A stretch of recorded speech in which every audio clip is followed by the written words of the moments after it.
Hindi no. Bakit na naman? Ano palang masasabi mo dun sa mga tao na nag-gain ng timbang ngayong taon? Kasi syempre, di ba, nagdaan yung Pasko, Oo nga. nagdaan yung New Year.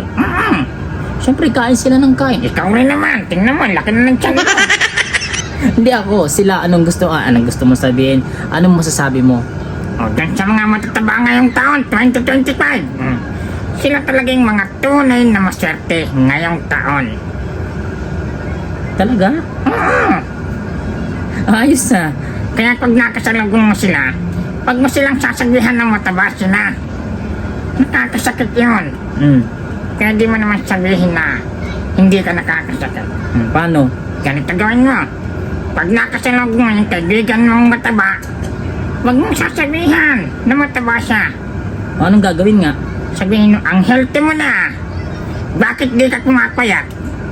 Siguro, ang lakas mong lumamo. Pasawaig. Di nagalit lalo eh. Hayaan mo siya. Ginusto niya yun eh. Pasawaig na.